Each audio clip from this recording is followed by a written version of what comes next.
Darnell Washington was 36 years old, a union electrician with Local 38, and he made $69,000 a year before overtime. And for the last 107 nights, he had slept on his own couch. It was a handsome piece of furniture, a deep gray sectional he and his wife Tasha had bought for $1,800 from a showroom in Parma 2 years ago. It was firm, stylish, and utterly miserable as a bed. His 6'2" frame was never meant to be folded into its unforgiving angles. Every morning at 4:30 a.m., his alarm would go off, and he'd swing his legs over the side, his spine screaming a protest that was becoming a familiar chorus. He'd sit there in the pre-dawn gloom of his own living room, the house silent except for the hum of the refrigerator he'd installed himself, and stare at the closed door to his own bedroom. Behind that door, his wife Tasha slept next to her mother, Patrice, in the California king bed that had cost him a week's pay. This was his life now. The devastating situation had started simply enough. Patrice's boiler had broken in her sprawling Shaker Heights colonial, a 5-bedroom relic she couldn't truly afford but refused to sell. The repair was quoted at $9,000. Instead of paying it, she'd declared the house uninhabitable for the winter and arrived on Darnell's doorstep with 3 designer suitcases, each one worth more than his 2012 Toyota Camry. Tasha had welcomed her with open arms. "It's just for a few weeks, baby," she'd assured him, her hand on his arm, her eyes pleading. "Mama can't be alone in that big cold house." Darnell, who had spent the last 14 months working every overtime shift imaginable to pay off this very bungalow, had agreed. What else could he do? It was her mother. But a few weeks had turned into a month, then 2, and now it was early spring, and the boiler in Shaker Heights remained a distant, unfixed problem. The first night, Tasha had put her mother in the guest room. But Patrice had complained. The mattress was too firm. The room faced the street. The noise of the early morning bus kept her awake. So on the 3rd night, Tasha had come to him with a new arrangement. "Mama's going to take our room," she'd said, not asked. "The bed is better for her back. You don't mind taking the couch for a bit, do you?" He did mind. He minded with every aching muscle in his body, but the look on Tasha's face dared him to refuse. It was a look that said, "Don't you dare make a scene." So he just nodded, grabbed his pillow, and walked out of his own bedroom. He had no idea this was just the beginning of his eviction. He thought he was losing his bed, but he was actually losing his entire home, one quiet, humiliating night at a time. Have you ever been made to feel like a guest in your own house? Tell us in the comments how you handled it, because Darnell's story is a lesson in patience and precision. The house on the quiet street in Glenville was Darnell's pride. It wasn't large, just a 2-bedroom brick bungalow, but it was his. He had bought it for $95,000 when it was a wreck, the plumbing shot, and the wiring a fire hazard. He'd spent 3 years of nights and weekends gutting it to the studs and rebuilding it with his own 2 hands. He'd laid the dark hardwood floors, hung the drywall, and run every inch of copper wire himself.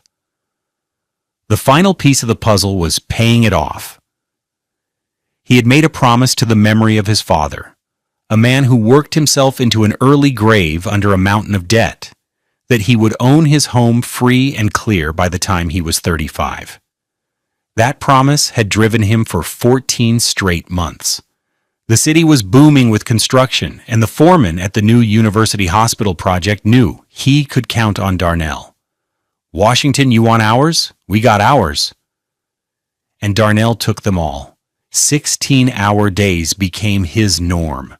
He'd leave the house at 5 a.m. and get back after 9 p.m., covered in drywall dust and smelling of solar, too tired to do anything but shower and fall into bed.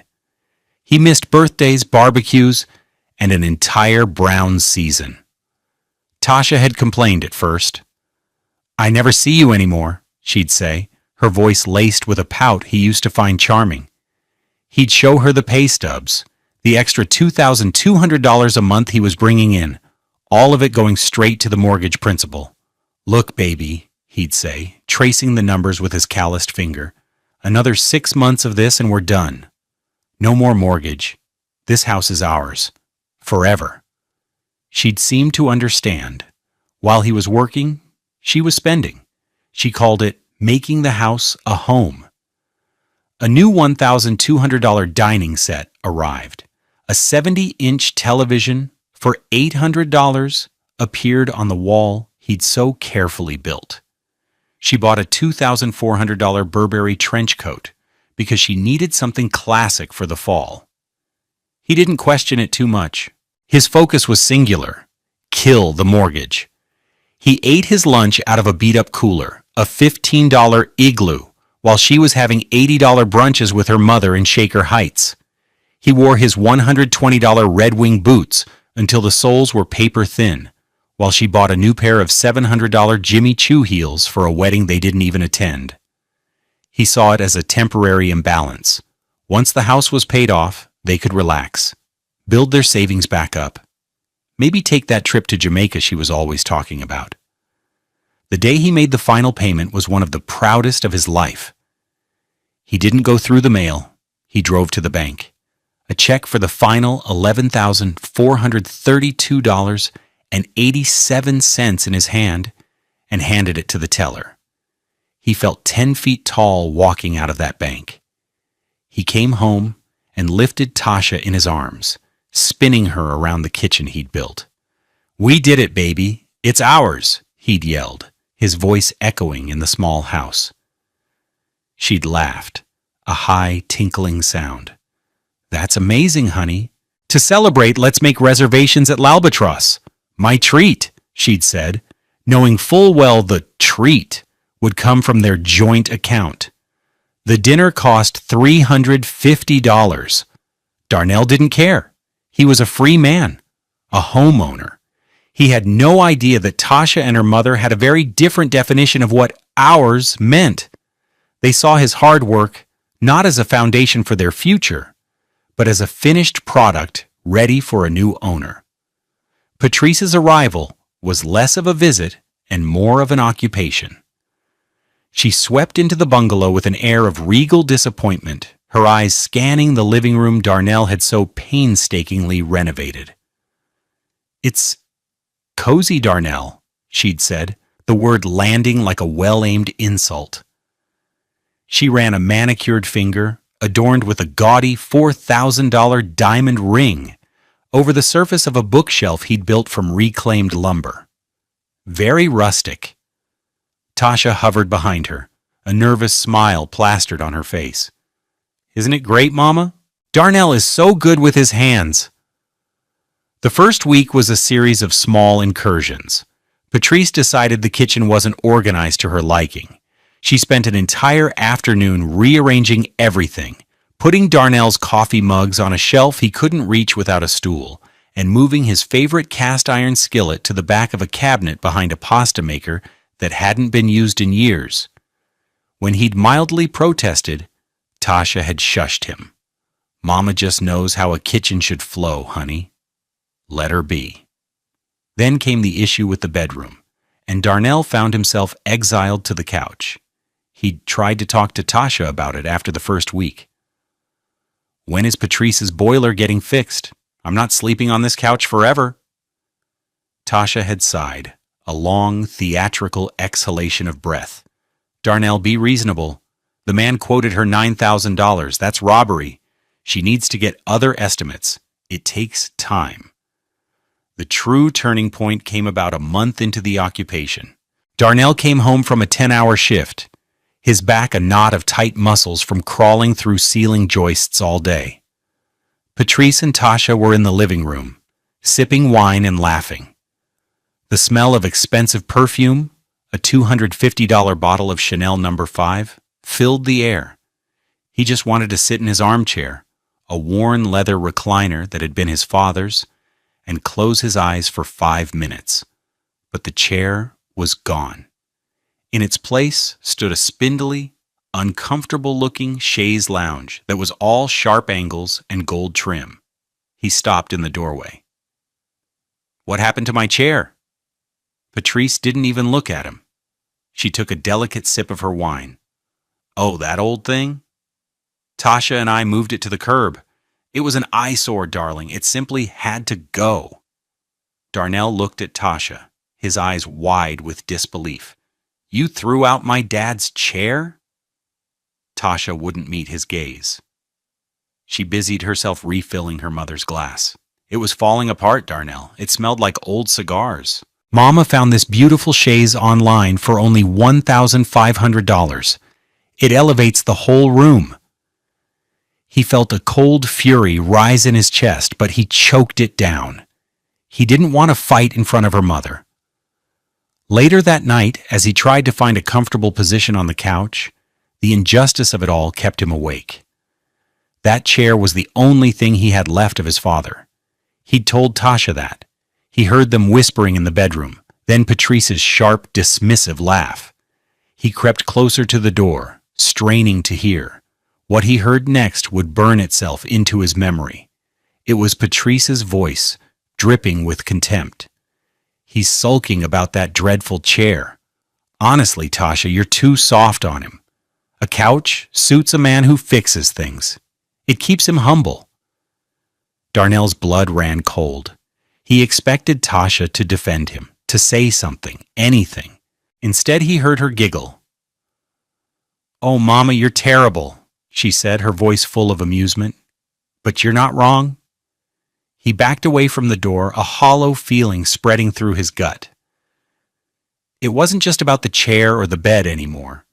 They were actively dismantling his life, his home, his very identity within the walls he had built, and they were laughing about it. The outrage was a slow-burning fire, and with every dismissive comment, with every new, expensive piece of furniture that replaced a piece of him, they were adding fuel to the flames. He watched them spend his money on lavish dinners at fancy restaurants in the flats, places that cost $400 a meal, while he ate leftover chili from a Tupperware container in the break room at work. He saw a receipt for a $3,000 antique vanity that now stood where his simple, functional $80 tool chest used to be in the spare room. His tools were now relegated to a damp corner of the basement, rusting. He was being systematically erased from his own home, and his wife was holding the eraser. He had no idea how deep the erasure went, or that they weren't just moving his furniture. They were stealing the foundation from under his feet. The discovery happened on a Tuesday in late April, at 2:17 p.m. to be exact. Darnell was in the cramped job site trailer at the University Hospital's expansion project, a temporary metal box that smelled of stale coffee and wet blueprints. A cold spring rain was drumming against the tin roof, a relentless, miserable rhythm that matched the ache in his lower back. He was supposed to be reviewing the electrical schematics for the new oncology wing, but he was distracted by a pile of mail the foreman had tossed on his makeshift desk. It had been forwarded from his house. Tasha used to bring his mail to him, but lately, she'd started just filling out forwarding slips at the post office. It's easier this way, honey, she'd said. I'm so busy with Mama. He sorted through the junk mail and a few bills, and then he saw it. A stiff, cream-colored envelope with the official seal of the Cuyahoga County Fiscal Officer. He frowned. He'd paid the property taxes online a month ago, a direct debit of $2,148 from their joint account. Maybe it was just a confirmation receipt. He tore it open with his thumb, the paper making a crisp, decisive sound. Inside was a single sheet of paper, a property tax notice for the first half of the year. He scanned the familiar details, the parcel number, the address of his bungalow in Glenville, and then his eyes landed on the line that read Owner of Record. The name printed there was not Darnell Washington. It was Patrice Devereaux. For a long moment he just stared at it. The rain beat down on the roof. The generator outside hummed its low, steady drone. He thought it had to be a mistake, a typo, a clerical error of some kind. His name had been on that line for 7 years. He read it again and again, Patrice Devereaux, sole owner. His name was nowhere on the document. A cold dread, heavy and suffocating, began to spread through his chest. He felt dizzy, the schematics on the table blurring into a meaningless web of lines.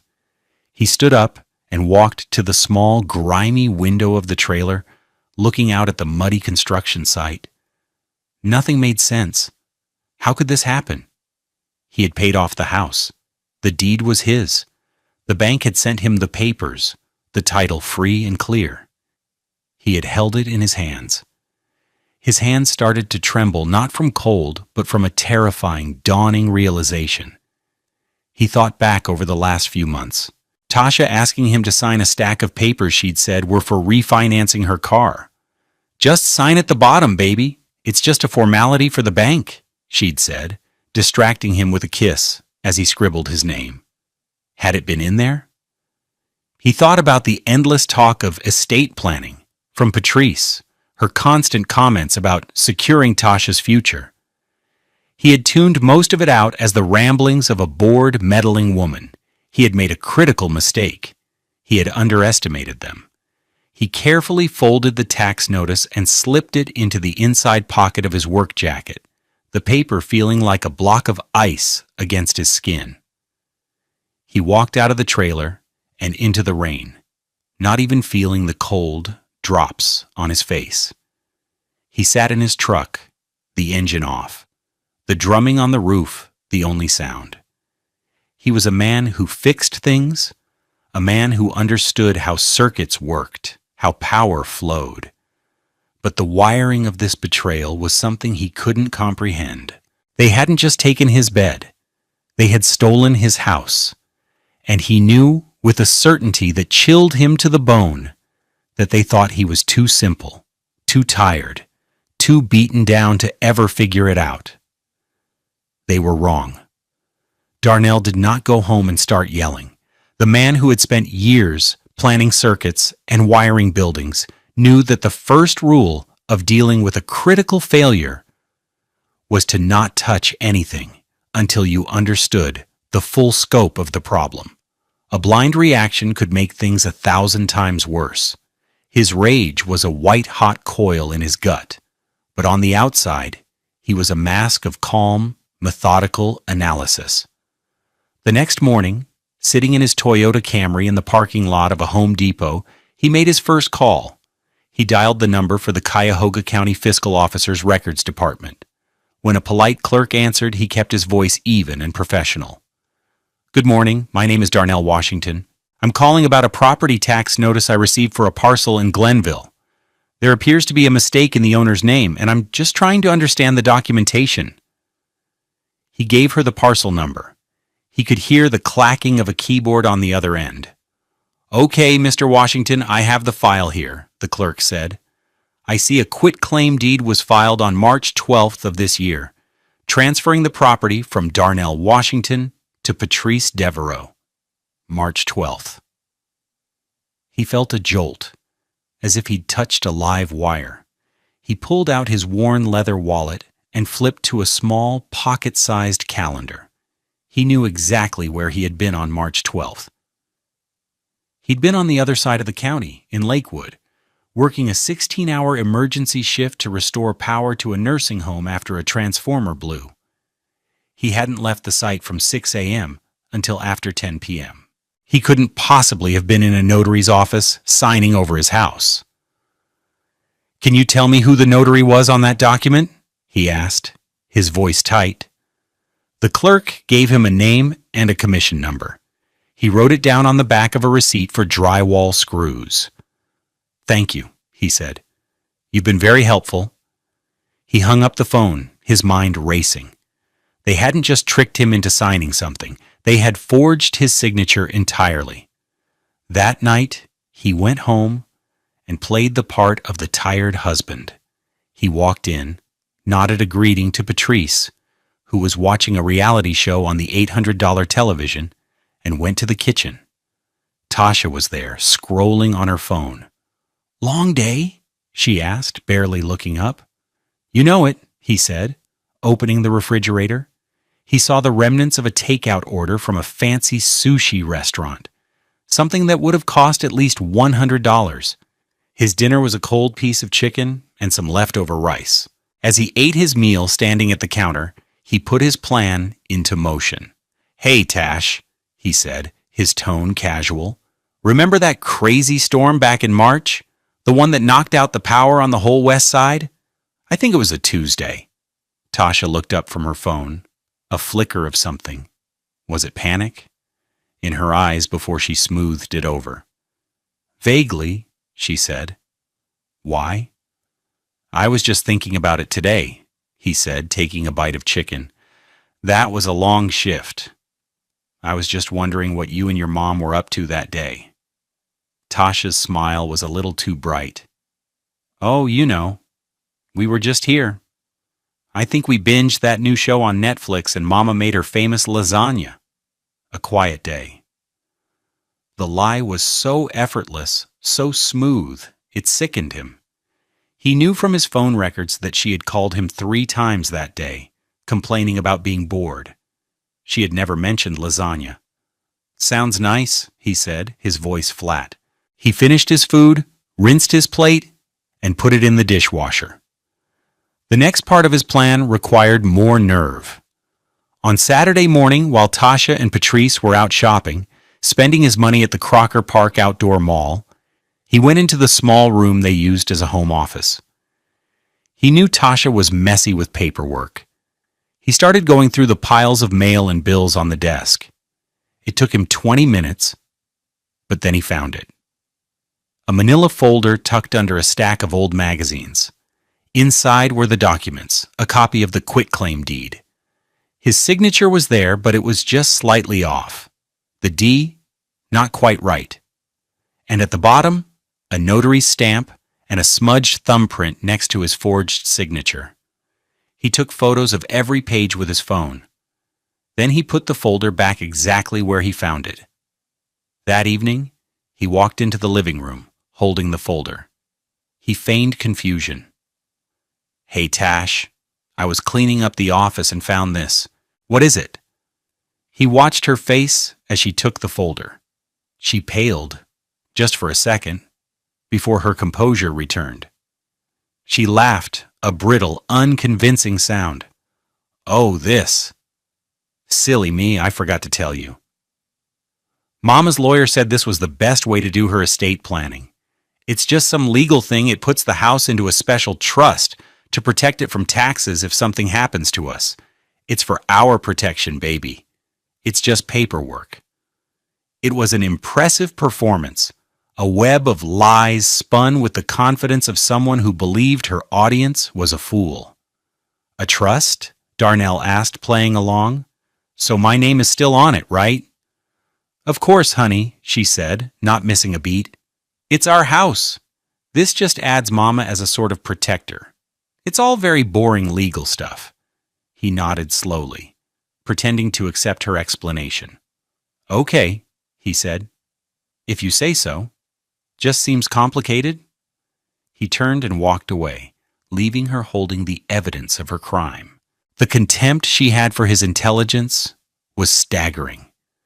She truly believed he was just a simple man who fixed things, incapable of understanding the sophisticated trap she had laid. That underestimation would be her undoing. Darnell knew he was out of his depth. This wasn't a faulty circuit he could rewire. This was a legal minefield.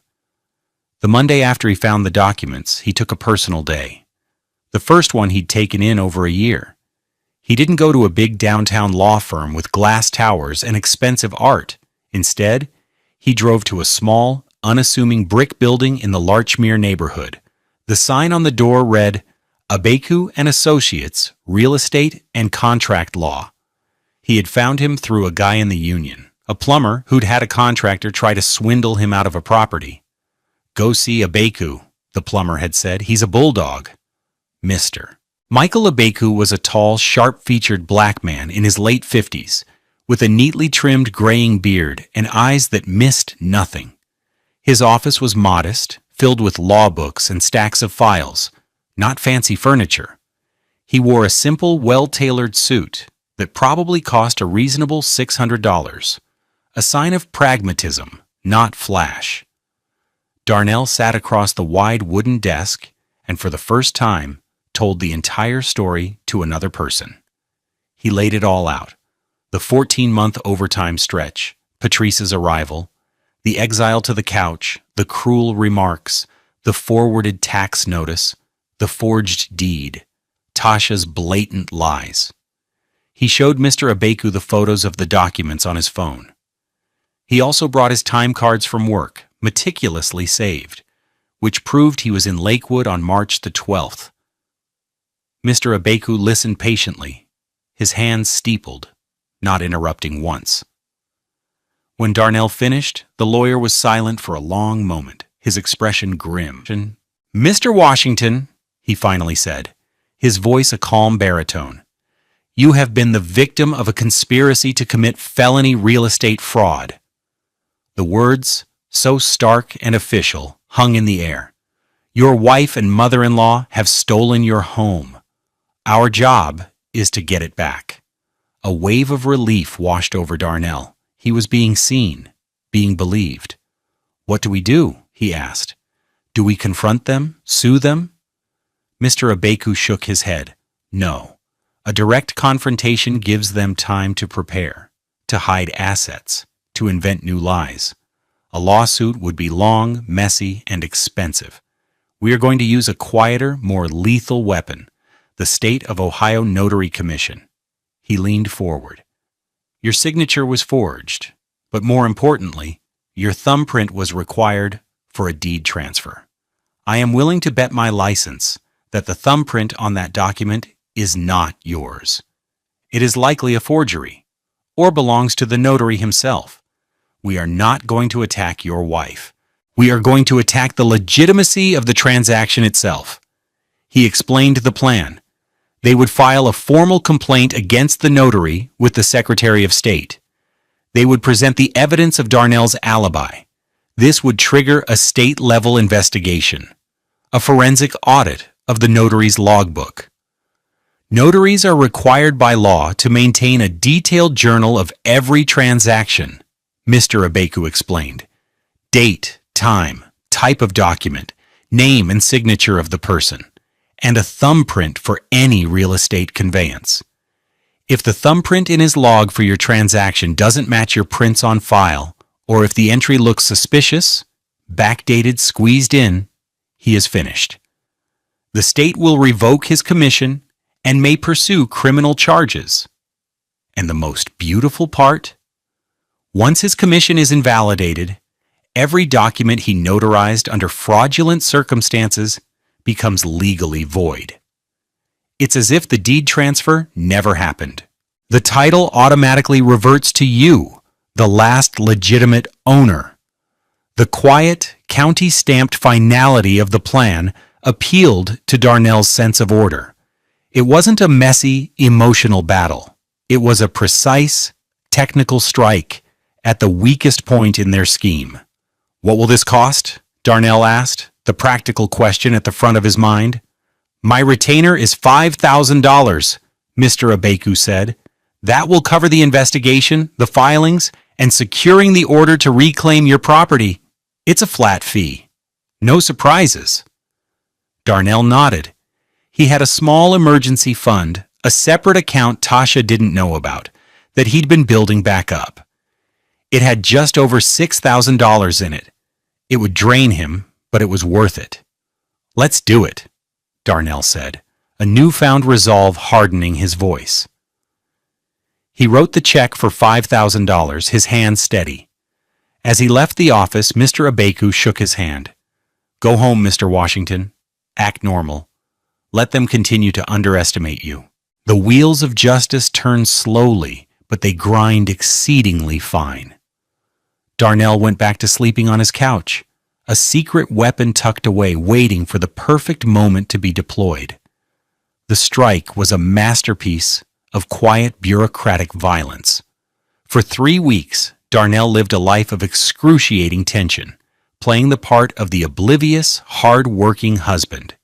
He ate the dinners Tasha left for him, endured Patrice's endless criticisms about the state of the yard, and feigned sleep on the $1,800 gray sectional couch.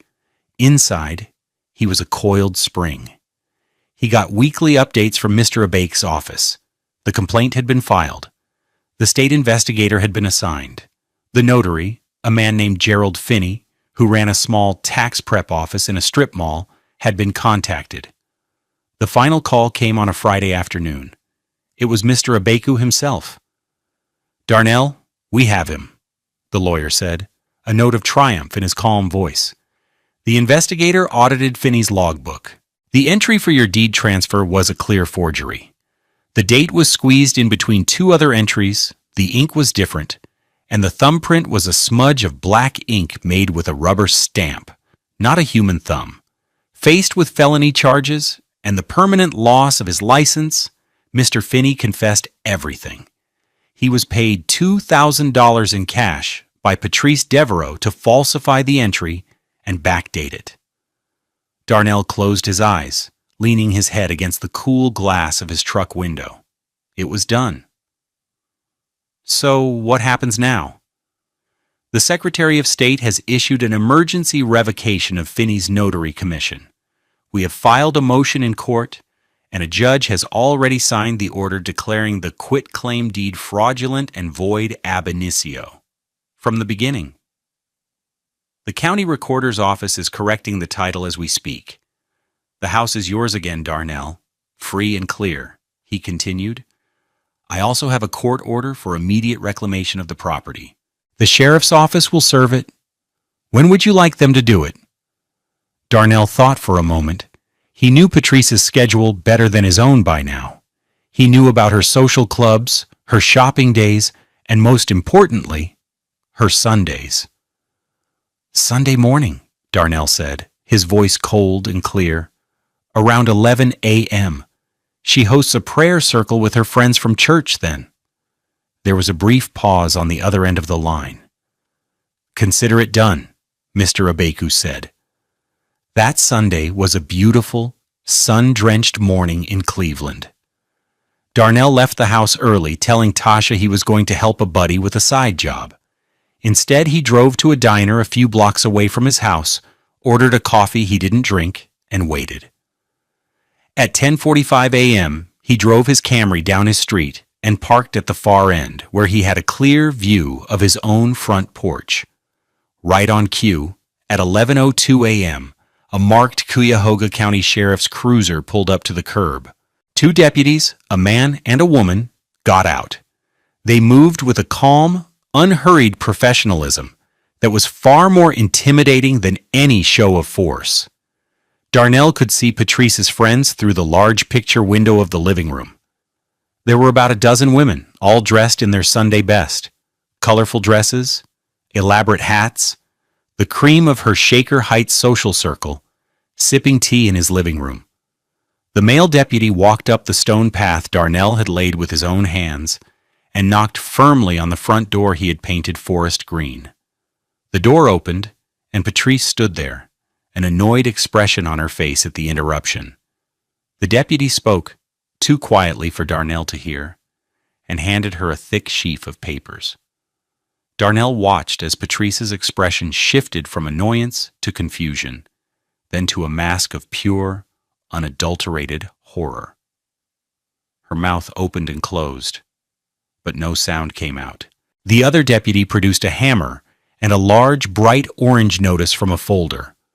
With 4 decisive taps, she nailed it to the center of the front door. Even from a distance, Darnell knew what it said. Notice of reclamation, an order to vacate by court order. Patrice started shrieking, her voice a shrill, ugly sound that carried down the quiet street. "This is a mistake! You can't do this! This is my house!" The deputy replied calmly, gesturing to the papers in her hand. "Ma'am, according to this court order, the property at this address legally belongs to Mr. Darnell Washington. You and all other occupants have 72 hours to remove your personal belongings." Tasha appeared behind her mother, her face a question mark. Then she saw the notice on the door. the deputies, her mother's hysterical face, and her world visibly crumbled. Her hand flew to her mouth. The women of the prayer circle were now crowded at the window, their expressions a mixture of shock and delicious gossip. This was a scandal that would be the talk of Shaker Heights for months. Tasha fumbled for her phone, and Darnell felt his own phone vibrate in his pocket. He looked at the screen. Tasha, it read. He silenced the call. It vibrated again and again. He let it go to voicemail, watching as the deputies got back in their car and drove away. Their job done. They had left a bomb on his front door, and he was sitting a safe distance away, watching the detonation. The quiet, county-stamped finality was more satisfying than any screaming match could ever have been. The fallout was a cascade of consequences, each one a direct result of their own greed and arrogance. For Patrice, the humiliation was absolute and public. Her carefully constructed image as a wealthy, respectable pillar of her community was shattered in front of the very people whose opinions she valued most. The story of the sheriff nailing an eviction notice to her door during her prayer circle spread through her social network like wildfire.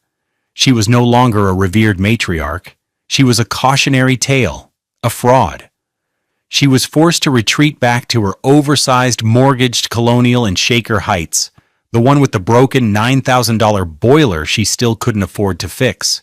Her daughter Tasha was now her roommate, a constant bitter reminder of their failed coup. The illusion of wealth she had projected for decades was gone, replaced by the cold reality of overdue bills and a tarnished name. For Tasha, the consequences were even more profound. The day after the notice was posted, a process server arrived and handed her divorce papers. Mr. Abeku had filed them on Darnell's behalf, citing fraud and irreconcilable differences. Because the house was Darnell's premarital asset and the fraudulent transfer had been voided, she had no legal claim to it whatsoever. She lost her husband, her home, and her financial lifeline in a single weekend. The lifestyle she had come to see as her birthright evaporated. The credit cards Darnell had been dutifully paying off were now solely her responsibility. She was staring down the barrel of $28,000 in debt, spread across a Nordstrom card loaded with her Burberry coat and Jimmy Choo heels, and a Visa card that held the receipts for countless expensive dinners and home decor items. With no job and no husband, she was financially ruined, forced to live under her mother's roof, the two of them trapped in a prison of their own making. The voicemails Tasha left on Darnell's phone told the story of her emotional collapse. The first was frantic and confused. "Darnell, call me. There are cops here. Something is wrong with the house papers. Call me." The second was angry and accusatory.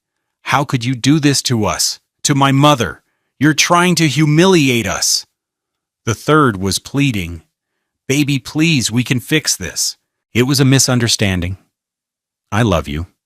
Just call me back." The fourth was just sobbing, incoherent and desperate.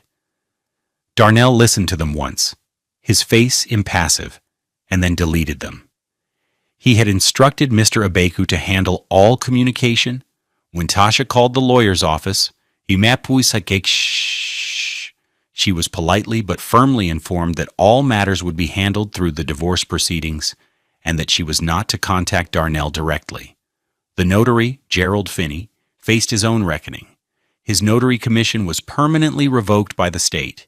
He was charged with multiple felonies, including forgery and tampering with records. To avoid jail time, he pleaded guilty, receiving 5 years of probation, a $10,000 fine, and a criminal record that destroyed his tax preparation business. His $2,000 payoff from Patrice cost him his entire livelihood. As for Darnell, his losses were quantifiable and temporary. He was out the $5,000 retainer for Mr. Abeku, but it was the best money he had ever spent. In return, he got his life back. He got his paid off, $180,000 bungalow back, free and clear of both debt and toxic occupants.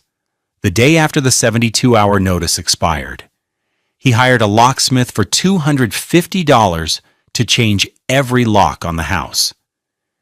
He had a junk removal service haul away every piece of furniture Tasha and Patrice had bought, including the $1,500 chaise lounge and the king-sized bed from his bedroom.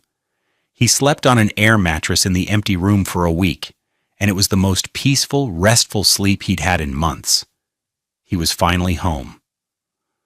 1 year later, the house on the quiet street in Glenville was transformed. The lingering scent of Patrice's expensive Chanel perfume was long gone, replaced by the clean smells of sawdust and lemon oil. The living room, once cluttered with Patrice's gaudy, status-anxious furniture, was now minimalist and calm. Darnell's father's old leather armchair sat proudly by the window, having been rescued from a neighbor's garage where it had been stored. Darnell had paid a craftsman $600 to have it professionally restored, the worn leather now supple and rich. But the most significant change was in the second bedroom, the one that had briefly served as Patrice's guest room. It was no longer a bedroom at all. Darnell had converted it into a workshop and study. One wall was lined with sturdy shelves holding textbooks on electrical theory and building codes. The other held neatly organized racks of his tools. In the center of the room were 2 large workbenches, complete with soldering stations and diagnostic equipment. On a crisp Saturday afternoon in October, Darnell stood beside one of the benches, looking over the shoulder of a young man named Marcus. Marcus was 20, bright-eyed and eager, the first apprentice Darnell had decided to mentor through the union's outreach program. He was pointing to a complex wiring schematic spread out on the table. "So the neutral and the ground are bonded only at the main service panel, right?" Marcus asked, his brow furrowed in concentration. Darnell smiled. "Exactly. You got it. You're a natural." Seeing the spark of understanding in the young man's eyes gave Darnell a sense of purpose that he hadn't felt in a long time. This room, this house, was no longer just his shelter. It was a place of growth, a place to pass on the craft that had given him his independence. He looked over at his own workbench. Pinned to the wall was not a family photo, but a blueprint. It was the electrical plan for a new community center being built a few miles away, a project he was volunteering his time and expertise for on the weekends. This was his version of a family portrait, a drawing that showed his connection to his community, his commitment to building things that last. He thought back to Tasha and Patrice. He had heard through the grapevine that they had been forced to sell the Shaker Heights Colonial at a loss to cover Patrice's debts. They were renting a small apartment in a less fashionable suburb now. He felt a brief, fleeting pang of something. Not pity exactly, but a sad acknowledgement of the waste. They had wanted the house, the physical structure of brick and wood, so badly that they had destroyed the home. They never understood that a home isn't built with fraudulent deeds or designer furniture. It's built with trust, respect, and hard work. It's something you earn, not something you steal. True wealth isn't a title or a dollar amount in a bank account. It's the skill in your hands, the knowledge in your head, and the integrity in your heart. You can forge a signature, he reflected, but you can never, ever forge character. The foundation of your life has to be built on something real, something you've made yourself.